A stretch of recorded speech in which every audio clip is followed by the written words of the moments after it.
E aí pessoal, beleza? Meu nome é Thiago e esse é o Tag Pop.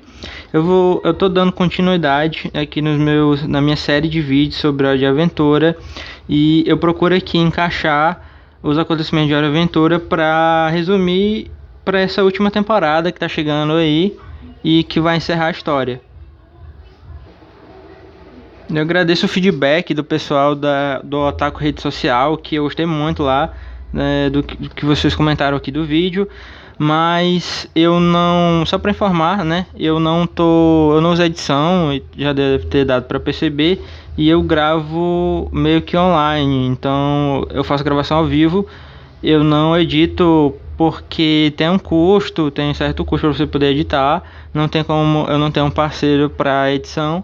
E também eu não tenho como aprender porque o meu computador ele não suporta os programas de edição bem legais, os melhores que tem e que não dá para utilizar no momento, né? Por enquanto eu estou dando esse recurso, mas quem sabe muito em breve eu possa estar com uma edição melhor. Bom, sem enrolar mais, vamos para a história. Os acontecimentos de Evergreen, né, continuam aqui exatamente em Elemental, na verdade, no episódio Elemental, onde a gente conhece a Patience, que ela é outra elemental de gelo que aparece depois da Era do Evergreen e os outros elementais ali. A gente consegue meio que acompanhar ali que ela vive num tempo meio parecido com o nosso. Bom, eu descobri no outro canal que com outra pessoa que a gente consegue localizar, né, o tempo aí que ela tá pelos prédios, não só pelos prédios, né? A gente entende que é numa época muito parecida com a nossa, seria o mundo que a gente vive depois que o meteoro devastou tudo lá em Evergreen. E a gente percebe a data depois com outros personagens, né, que pode dar uma indicação aí do local. Essa imagem aí eu coloquei porque eu achei bem interessante o relógio, que provavelmente pode ser em Londres, não quer dizer exatamente que seja, e as roupas dela são bem inglesas mesmo também, faz parte. Então pode ser que ela seja inglesa, ela e os outros elementais na época. Bom, não demora muito para ela perceber que ela tem poderes elementais e acabar se encontrando com os outros elementais também. Valeu, é bem corriqueiro isso daqui, mas enfim. Enfim. Ela acaba se encontrando aí com os outros elementais. Eles descobrem tal que eles têm os poderes, que eles estão fracos por causa da era, porque não era uma era mágica, era uma mais parecida com a nossa. Bom, a gente percebe que é uma era parecida com a nossa, que eles estão fracos e que eles pressentem um perigo constante que vai, né, provavelmente acabar com todos eles, como aconteceu com o cometa catalisador em Evergreen. A Patience, ela dá a ideia, assim como Evergreen, de se salvarem, né, deles se salvarem. E ela sugere que eles se congelem, né, que ela congele eles para eles poderem viver aí congelados e tal, aparecer em outro momento da história.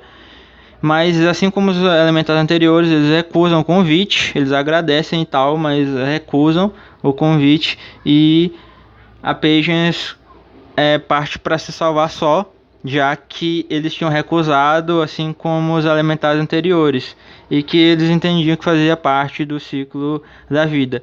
Mas ela tinha essa coisa elemental muito forte na cabeça dela, e assim como Evergreen, ela também tinha uma grande vontade de se preservar, de se sentir especial, diferente de todo mundo, só porque ela tinha os poderes dela.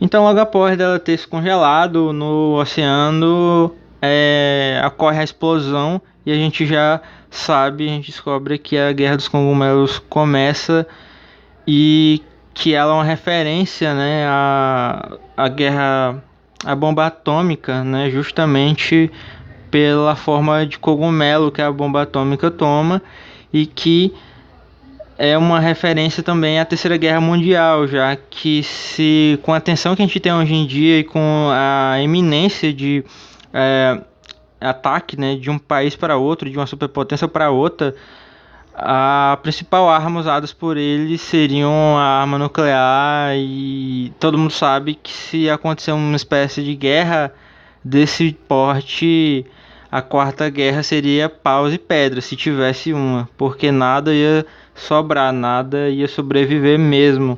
É uma questão muito séria e que o desenho ele abordou muito bem. Mais ou menos no mesmo período, alguns em menos e outros em mais, a gente conhece aqui outros personagens também na série, que é o Simon, a Marcy, que é a minha preferida, vocês vão entender por que depois, e a Beth, que é a namorada do Simon. O Simon ele é um pesquisador, um arqueólogo, né, muito conceituado, e que ele é muito bom mesmo no que ele faz. Tanto que ele consegue fazer dois super achados arqueológicos, que é a coroa, uma coroa e um livro muito antigo mesmo, que tem segredos sobre heróis e sobre o próprio espaço.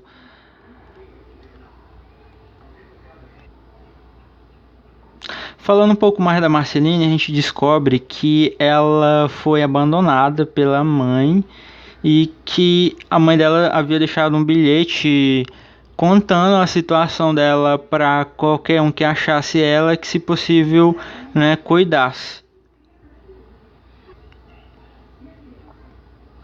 Com o tempo, o Simon ele descobre que aquela coroa começava a conceder poderes mágicos a ele, e que ele começa a ficar usando ela.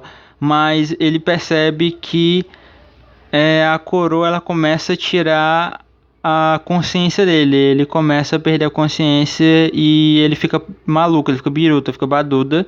Ele não consegue mais saber o que ele está fazendo. A Beth, percebendo isso, começa a fugir dele e ela acaba realmente abandonando ele por um tempo. Enquanto ela fugia dele, ela vê um portal mágico onde um Simon também, o Simon acaba falando com ela, perguntando, aliás, dizendo para ela que sentia falta, que tinha procurado ela, que amava ela, e que ela também começou a corresponder, já que ele parecia ali normal e o Simon que ela conhecia já não era mais tão normal. Ela acaba entrando no portal que estava se fechando e se desaparece. Pouco tempo depois, a gente descobre que o Simon acha a Marceline, vê o bilhete e começa a cuidar dela, já que ele é um cara muito bom, ele é um cara muito bonzinho e ele não ia deixar uma criança perdida num mundo maluco, já que depois da explosão começaram a surgir mutantes, seres mágicos, coisas fora da realidade que eles viam antes, e ele não ia deixar uma criança só.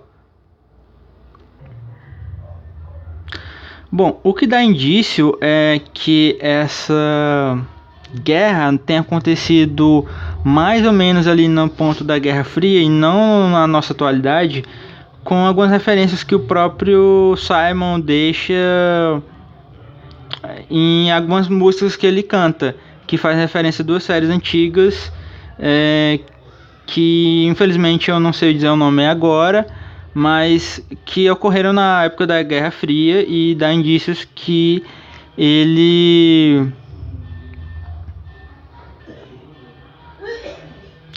que eles viviam nesse período da Guerra Fria. Bom, eles começam a passar algumas dificuldades, tanto porque a Marceline fica doente e o Simon não conseguir uma sopa para ela. Eles começam a encontrar também criaturas mutantes já derivadas da guerra e tal, e acabam travando ali algumas batalhas lá com eles e acabam fugindo, mas só por causa dos poderes sobrenaturais que o Simon estava adquirindo com a coroa. Vocês também podem perceber que ele também começa a ficar com a mudança na aparência também. Ele fica mais parecido com outro personagem que eu já falei na primeira parte. E ele começa também a fazer trejeitos, a pegar características desses caras. Meio que deixando claro que a coroa ela pega a essência de quem já usou ela alguma vez. Bom, acaba que o Simon ele fica muito dependente dos poderes da coroa para poder salvar a Marceline, e ele desiste de ficar com ela, né? Ele acaba abandonando ela, porque ele temia que podia causar mal a ela em algum momento e não seria nada legal. Ele se arrependeria amargamente de ter feito algo do tipo com alguma criança, ter ameaçado ou causado algum perigo.